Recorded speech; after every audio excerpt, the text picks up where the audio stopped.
नमस्कार दोस्तों, हम लेकर आ चुके हैं आप लोगों के लिए 20 मिनट में सुबह की 50 ताज़ा और बड़ी खबरें बताएंगे। दोस्तों, प्रधानमंत्री नरेंद्र मोदी के ऊपर भड़के राहुल गांधी, कहा किसानों का अपमान लगातार जो है चालू है। बीजेपी के नेता किसानों का अपमान कर रहे हैं। आखिरकार क्यों दोस्तों? असदुद्दीन ओवैसी ने योगी के बयान पर योगी को जमकर लपेटा। योगी फिर से आए हिंदू मुसलमान पर, कहा अगर हम बटेंगे तो कटेंगे। अब बताएंगे कैसे ये फिर से हिंदू मुसलमान फैलाने पे लग गए हैं, क्योंकि हार हुई थी। और क्यों आखिरकार अखिलेश ने कहा दिया फड़फड़ाने फिर से लगा है। अखिलेश बोले अब तुम्हारे झांसे में कोई नहीं आएगा, देश को बांटना बंद करो। और कैसे दोस्तों भारतीय जनता पार्टी में मच गई सेन, जम्मू कश्मीर में बन गया फारूक अब्दुल्ला और कांग्रेस के बीच में पूरा मामला, बीजेपी को ही टेंशन। तमाम मुद्दों पर होगी बात, लेकिन उससे पहले अगर आपने अब तक हमारे चैनल को सब्सक्राइब नहीं किया तो कर लीजिए। पास में एक घंटी आएगी, इसको भी दबाइए ताकि हर वीडियो के ऊपर दोस्तों आपको वो मिल सके। तो दोस्तों सबसे पहली बड़ी खबर की ओर बढ़ते हैं। दरअसल आपको बता दें चले दोस्तों, राहुल गांधी ने किसान का मुद्दा लपका, बीजेपी को जमकर लपेटा। दरअसल दोस्तों बीजेपी में एक ऐसी महिला नेता है जिसका नाम है कंगना रनावत। ये एक घटिया एक्टर तो है ही दोस्तों, लेकिन ये एक घटिया इंसान भी है। घटिया एक्टर इसलिए दोस्तों कि इसकी फिल्में फ्लॉप हो रही हैं सारी कंगना की, और घटिया इंसान इसलिए है कि ये आए दिन किसानों का अपमान करती है। इसने किसानों को बलात्कारी, इसने किसानों को जो है यहाँ पर दोस्तों अय्याश बताया, और ये बताया कि खालिस्तानी है, पैसे लेकर बैठ रहे थे। फिर से एक बार इसने किसानों का अपमान किया, जिसके बाद राहुल भड़क गए। राहुल ने लंबा चौड़ा पोस्ट लिख डाला। राहुल ने कहा कि बीजेपी के प्रजातंत्रकारी लोग जो हैं वो अभी भी किसानों का अपमान करने में जुटे हुए हैं। इन लोगों को लगता है कि किसानों का अपमान करने से इनके किसानों से किए वादे छुप जाएंगे, नहीं दबने वाले। राहुल गांधी ने कहा कि इनके नेता आए दिन किसानों का अपमान किया है, फिर से एक बार उन्हें बलात्कारी और जो है खालिस्तानी बताया है। आपको बता दें कंगना रनावत के इस बयान पर बवाल मचा हुआ है। कुछ लोग तो ये भी कह रहे हैं कि जिस नवनीत कौर ने कंगना को एक तमाचा मारा था उसने बिल्कुल सही किया था, 2-4 और मार देना चाहिए थे। और दोस्तों कंगना रनावत सिर्फ बीजेपी को खुश करने के लिए किसानों का अपमान करती है, और ये पहली बार नहीं हुआ जब इसने किसानों का अपमान किया। जब आंदोलन चल रहा था तब भी ये कह रही थी कि ये खालिस्तानी हैं, ये आतंकवादी हैं, ये पैसे लेकर बैठते हैं, ये क्या क्या खाते हैं। मतलब किसान अगर बेचारा कुछ खाए उसमें प्रॉब्लम, किसान अगर आंदोलन करे उसमें प्रॉब्लम। इनके हिसाब से किसान दोस्तों या तो बलात्कारी है, या फिर दोस्तों जो है पैसे लेकर बैठता है, या फिर खालिस्तानी है। तो नरेंद्र मोदी से मैं पूछना चाहूँगा कि उनकी पार्टी में जो बलात्कारियों की फौज भरी पड़ी है, असली बलात्कारी, उनके बारे में सोचें। वो असली जो किसान मट्टी से जुड़ा हुआ है, जो बेचारा अनाज पैदा करता है, उसका अपमान कर कर कहीं नहीं जा सकते। अब की बार तो इतनी भी आ गई, अगली बार तो किसान तुम्हारी पूरी तरीके से जान ले लेगा, क्योंकि दोस्तों इस सरकार का ना कोई दीन है ना कोई धर्म है। और ये दोस्तों आप समझिए, ये ना इधर की है ना उधर की है। किसानों का अपमान करती है, जनता का अपमान करती है, और जो वोट देते हैं उन्हीं के सीने पर चढ़ के उनको ही कानून का सिखाती है। चलिए बढ़ते हैं एक और अगली बिग ब्रेकिंग की तरफ। बता दोस्तों अगली जो बड़ी खबर निकल कर आ रही, भारतीय जनता पार्टी को लगा 440 वाट का झटका। जी हाँ, दरअसल आपको बताते चले दोस्तों बीजेपी के ऊपर भड़के असदुद्दीन ओवैसी ने योगी पर निकाली भड़ास। दरअसल दोस्तों जैसे कि हमने कहा कि बीजेपी में नमूनों की कमी नहीं है। एक नमूना ढूंढोगे तो 1000 मिल जाएंगे। कुछ नमूने तो सीएम बनकर भी बैठे हैं दोस्तों। आपको बता दें चले, अभी हाल ही में कल योगी आदित्यनाथ ने फिर से धर्म को लेकर एक बयान दिया। इस बयान पर दोस्तों घमासान मचा हुआ है। आपको बता दें योगी ने कहा कि देखा ना बांग्लादेश में क्या हो रहा है, हम लोग एकजुट रहेंगे, एक साथ रहेंगे तो सेफ रहेंगे, अगर बटोगे तो कटोगे। अब आप समझिए दोस्तों, ना ही ये बांग्लादेश है और ना ही यहाँ पर कोई शेख हसीना जैसा है दोस्तों जो लोगों पर गोलियां चलवा दे। आपको याद होगा शेख हसीना को क्यों निकाला गया है, उन्होंने स्टूडेंट पर गोलियां चलवा दी थी। शेख हसीना को इसलिए बाहर फेंक दिया उठाकर, और जिस तरीके से डिक्टेटरशिप निभाई शेख हसीना ने, बिल्कुल सही किया वहाँ के लोगों ने शेख हसीना को बाहर निकाल कर। लेकिन जो हिंसा हुई वो गलत थी, उसको हम सपोर्ट नहीं करेंगे। हिंसा बिना भी शेख हसीना को निकाला जा सकता था। खैर वो जो मैटर था वो था, लेकिन जब शेख हसीना ने बांग्लादेश की शेख हसीना ने जब स्टूडेंट पर गोलियां चलवाईं, उस वाक़ये को योगी दोहरा रहा है। तो शायद योगी भूल गए हैं कि NRC CAA के वक्त मोदी सरकार ने बेचारे मजलूम और गरीब लोगों के ऊपर गोलियां चलवाई थी। भूलना मत, न जाने कितने लोग जो है पुलिस की गोलियों से मारे गए थे CAA NRC के विरोध में। तो फिर क्या हम ये मान ले दोस्तों कि वो डिक्टेटरशिप नरेंद्र मोदी ने चलाई थी? और ये सरकार जो लोगों को ज्ञान बांट रही है, आपके ही राज्य में उत्तर प्रदेश में आए दिन 6-6 साल की बच्चियों के साथ रेप कर दिया जाता है, उनको मार के फेंक दिया जाता है। बड़ी बड़ी महिलाओं के साथ दोस्तों रेप कर दिया जाता है, उनको फेंक दिया जाता है। तो ये मान लिया जाए कि योगी और मोदी सरकार को जल्दी हटाया जाए, वरना दोस्तों ये बांग्लादेश जैसा हो रहा है। मतलब खुद के गिरबान में झांका नहीं जा रहा है।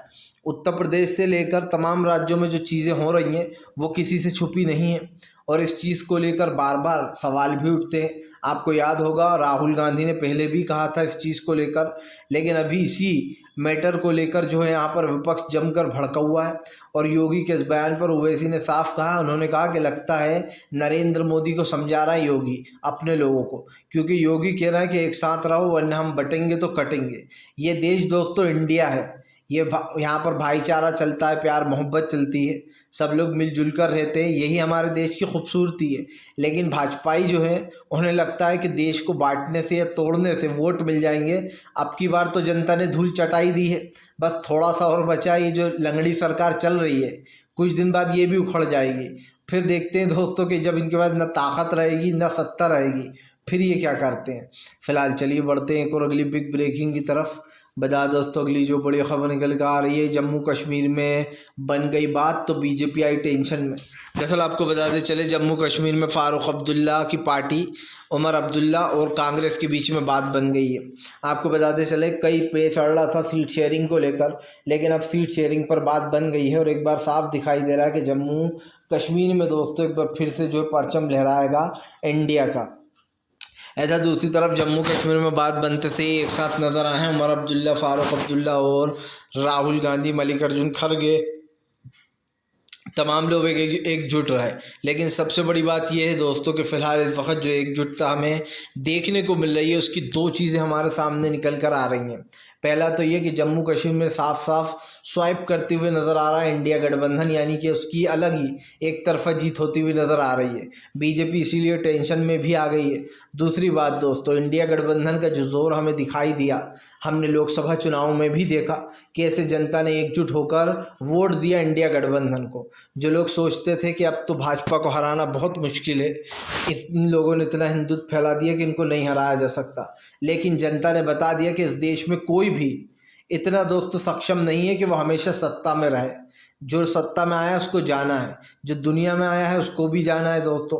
तो कोई अचूक नहीं होता है, ऐसा नहीं है कि इसको कोई हरा नहीं सकता, हरा सकता है। और अब की बार इंडिया गठबंधन ने वो साबित कर दिया।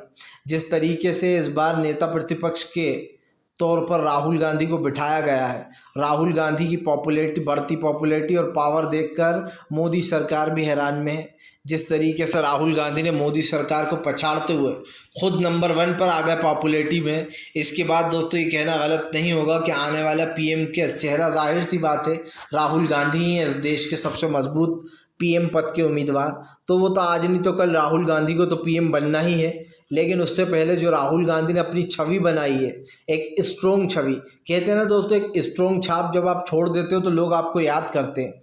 जैसे गांधी जी थे, लोग आज भी उनको दोस्तों उनकी क्वालिटी के लिए याद करते हो। गांधी जी का जगह जगह, खैर गांधी जी तो एक महान इंसान थे, लेकिन आज भी लोग उनको दोस्तों, आज इतने 100 साल भी बीत चुके हैं, लेकिन गांधी जी आज भी देश के सबसे मजबूत नेता के तौर पर, ये कह सकते हैं कि संविधान के नींव के तौर पर याद किए जाते हैं। बाबा साहब अम्बेडकर जिन्होंने देश का संविधान लिखा, आज भी लोग उनको दोस्तों उतना ही मानते हैं जितना तब मानते थे, क्योंकि बाबा साहब अम्बेडकर ने जब देश का संविधान लिखा तो उन्होंने देश को एक जैसी सोच और एक जैसा सम्मान दिया। इसीलिए बाबा साहब अम्बेडकर की सिखाई हुई बातें और गांधी जी का दिखाया हुआ रास्ता लोगों को आज भी वही दिशा दिखाता है जो कल दिखाता था। चलिए बढ़ते हैं एक और अगली बिग ब्रेकिंग की तरफ। बता दोस्तों अगली जो बड़ी खबर निकल कर आ रही, प्रधानमंत्री नरेंद्र मोदी के ऊपर भड़क गए दोस्तों अखिलेश यादव। अखिलेश बोले दिया फड़फड़ाने दो, अब जनता झांसे में नहीं आने वाली, देश को बांटने वाले लोग अब खुद बंटने वाले हैं। दरअसल आपको बता दें कल योगी ने जो बयान दिया उस पर अब अखिलेश ने योगी आदित्यनाथ के ऊपर पलटवार किया है। अखिलेश ने कहा कि हिंदुत्व का दिया बुझने से पहले फड़फड़ा रहा है। आपको बताते चले दोस्तों योगी ने कहा कि फिलहाल सब लोग एकजुट हो जाओ, वही जो वो पहले कहते थे, सब लोग एकजुट हो जाओ, अगर हम बटे तो हम कटेंगे। इसका मतलब समझते हैं कि जितने भी सारे हिंदू लोग हैं वो सब लोग हमें एकजुट होकर वोट दो। इनका कहने का मतलब ये है, चाहे हम तुम्हारी बेटियों के साथ बलात्कार हो हम कोई कार्रवाई नहीं करेंगे, लोग तुम्हें जो है लात मारकर घोड़ी से फेंक दे दलित भाइयों को, बोर्ड लगाने पर उस दलित भाई को गोली मार दें, या फिर अति पिछड़ों को आदिवासियों को ये दोस्तों निलंबित करें और ठाकुरों को नौकरियां दें और बेचारे नीची जात वालों के साथ बुरा व्यवहार करें, ऐसे लोगों को वोट दो, है ना। और सिर्फ बहाना क्या ले रहा है कि अगर हम बटे तो कटेंगे। क्यों भैया, इतने सालों से देश चल रहा है, अब तक तो कोई नहीं कटा ना दोस्तों। आप समझिए इस देश में मुसलमानों की संख्या 30% होगी और हिंदू भाइयों की 70% लगभग। तो उसके बाद भी अगर इस तरीके के बेतुके योगी बयान देते हैं दोस्तों, तो इसका सिर्फ एक ही मतलब है कि हमें एकजुट होकर वोट दे दो, चाहे हम कुछ भी करें, हम विकास का काम करें ना करें, हम लोगों को नौकरियां दें या ना दें, बस हमें हिंदुत्व के नाम पर वोट दे दो। अब की बार तो दोस्तों लगता है अपनी हालत भूल गया उत्तर प्रदेश में। अखिलेश ने धूल चटा दी इनको, अखिलेश और राहुल ने मिलकर। इस बार तो उससे भी बुरा हाल होगा। और जो लोग हिंदुत्व के बल पर वोट मांगते थे अब उन्हें सुधर जाना चाहिए, उन्हें जान लेना चाहिए कि जनता उन्हें कभी वोट नहीं देने वाली, किसी भी हाल में नहीं देने वाली, और हिंदुत्व पर तो बिल्कुल नहीं देने वाली। क्योंकि जिस तरीके से इन्होंने हिंदुत्व का सहारा लिया, हर बार इन्होंने यही करा, ऐसा नहीं कि पहली बार कर रहा है, हर बार इसी तरीके की चीज़ें की गई। और मैंने इस चीज़ को दोस्तों बार बार दोहराया है कि धर्म के नाम पर वोट मांगना बंद कर दे बीजेपी, वरना बद से बदतर हालत होने वाली है। अब वैसे भी कुछ दिन और बचे हैं तो हंसी खुशी काट ले बीजेपी, क्योंकि जिस दिन नीतीश और नायडू पलटे उस दिन बीजेपी और साथ साथ नरेंद्र मोदी दोनों का गेम ओवर, ख़त्म कैरियर पूरी तरीके से। वैसे भी राहुल गांधी का कैरियर तो अभी शुरू भी नहीं हुआ है दोस्तों, एक तरीके से देखा जाए तो पीएम पद की वजह से, लेकिन पीएम नरेंद्र मोदी का तो जाहिर सी बात है कैरियर लगभग ख़त्म की हो रही है। एक बार वो हार तो गए हैं, लेकिन एक बार वो गए तो गए, फिर थोड़ी ना उनको आना है। जबकि राहुल गांधी तो हमेशा सत्ता से जुड़े रहेंगे क्योंकि कांग्रेस पार्टी उनकी है और ये साफ दिखाई दे रहा है।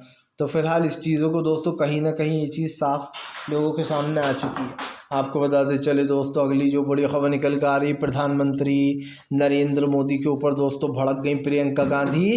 कहा आपके नेता खुलेआम किसानों का अपमान कर रहे हैं और आप खड़े खड़े तमाशा देखिए। आपको बता दें दोस्तों किसानों के अपमान पर प्रियंका गांधी ने भी मोदी सरकार को जमकर लिया लपेटे में।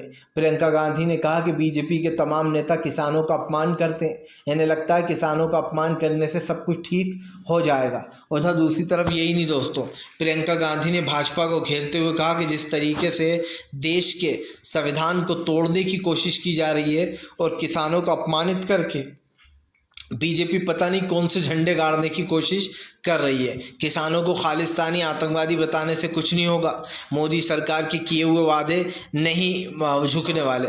अब मैं दो सवाल पूछना चाहता हूं दोस्तों, अगर आप किसान हैं मुझे सुन रहे हैं तो मेरे दोनों सवालों का जवाब आप कमेंट बॉक्स में लिखिएगा। पहला तो ये दोस्तों कि अगर बीजेपी आप लोगों को आतंकवादी, खालिस्तानी या रेपिस्ट समझती है तो फिर उसने आपकी मांगों को क्यों माना, है ना। वो तो कहती थी कि भैया ये तो किसान ही नहीं है, ये तो फर्जी लोग बैठे हुए हैं और हम इनकी बात नहीं मानेंगे। तो फिर नरेंद्र मोदी क्यों डरपोक की तरह डर गए और उन्होंने किसानों की मांगें मान ली, क्योंकि उनके हिसाब से तो ये किसान है ही नहीं। अगर ये जब किसान थे ही नहीं तो फिर आपको तो उनकी मांगें मानना ही नहीं थी। अब आपकी नेता बेशर्मों की तरह बार बार किसानों का अपमान करती हैं, जो कि शायद मेंटली पागल भी है कंगना दोस्तों, थोड़ी सी पागल मागल लगती है मुझे वो, क्योंकि उसका दिमाग सही उस पर नहीं है दोस्तों। तो कंगना राणावत की जो पागलपंतियां हैं दोस्तों, जिस तरीके से वो पागलों की तरह बात करती है, एक पागल एक्टर से दोस्तों और उम्मीद भी क्या की जा सकती है, जो पूरे बॉलीवुड को दोस्तों गालियां देती हो, पूरे बॉलीवुड के खिलाफ मोर्चा खोल के खड़ी हो जाती हो। और अब उसने एक नई मुहिम छेड़ी है किसानों के खिलाफ। लगता है दोस्तों वो जिस महिला खास करके फौजी ने दोस्तों एक थप्पड़ मार दिया था कंगना को, उस वक्त हमने इसकी आलोचना की थी कि भैया कोई भी हो, चाहे कंगना रावत जैसी भी हो, लेकिन उन्हें ऐसा नहीं करना चाहिए था पीआरएफ की जवान को। लेकिन दोस्तों आज मैं ये कह सकता हूँ कि उस महिला ने जो मारा था कंगना को, बिल्कुल सही मारा था। एक नहीं दो लगा देना चाहिए थे दोस्तों। ऐसी महिला, ऐसी इंसान को जो किसानों को खालिस्तानी बता दे। और अब एक नया छेड़ा इसने कि लाशें लटक रही थी, रेप हो रहे थे, लाशें लटक रही थी, यानी कि इसने किसानों को दोस्तों एक तरीके से रेपिस्ट और जो है उनको खालिस्तानी आतंकवादी इस तरीके का बताने की कोशिश की है। तो मैं इस बात को तो दोस्तों भूल नहीं सकता हूँ कि कंगना रनावत वही है जो कि जब गाड़ी घेर ली थी तो हाथ पैर जोड़ रही थी और कह रही थी कि मैंने आप लोगों को बुरा थोड़ी कहा है, मैं तो आप लोगों को थोड़ी कह रही, मैं तो उन लोगों को कह रही हूँ जो बैठे हैं। अरे भैया तुम्हें कैसे पता वो किसान नहीं है? और दोस्तों ऐसे तो हमारे हिसाब से कंगना रनावत एक्टर ही नहीं है, एक घटिया एक्टर है। फिर वो फिल्मों में क्यों आ गई जब उसे एक्टिंग ही नहीं आती है तो? और घटिया एक्टर की सारी फिल्में फ्लॉप हो रही हैं। ये वाली फिल्म जो आने वाली है इसका भी डब्बा गुल होने वाला है। चलिए खैर बढ़ते हैं एक और अगली बिग ब्रेकिंग की तरफ। बता दोस्तों अगली जो बड़ी खबर निकल कर आ रही है, महाराष्ट्र में सीट शेयरिंग फार्मूला हो गया तय, भारतीय जनता पार्टी के उड़ने वाले होश। दरअसल आपको बता दें चले महाराष्ट्र में सीट शेयरिंग फार्मूला तय हो गया। एक तरफ इंडिया गठबंधन तो दूसरी तरफ एनडीए में टक्कर होने वाली है। लेकिन आपको बता दें चले लोकसभा चुनाव में बीजेपी की करारी हार हुई थी और महाराष्ट्र में कांग्रेस नंबर 1 पार्टी बनकर उभरी थी। आपको बता दें सेकंड पर उद्धव ठाकरे रहे थे और थर्ड पे बीजेपी रही थी और फोर्थ पे एनसीपी रही थी, यानी कि कांग्रेस को सबसे ज़्यादा सीटें मिली थी महाराष्ट्र में।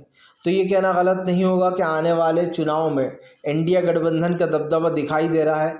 सबसे बड़ी बात ये, जाहिर सी बात है, सीएम फेस उद्धव ठाकरे ही होंगे और अगर उद्धव ठाकरे नहीं बने तो वो उनके बेटे आदित्य ठाकरे को बनाएंगे। लेकिन होगा कोई शिवसेना में से ही, क्योंकि कांग्रेस समर्थन देगी। बात सिर्फ ये नहीं है कि सीएम इधर से होना चाहिए या उधर से होना चाहिए।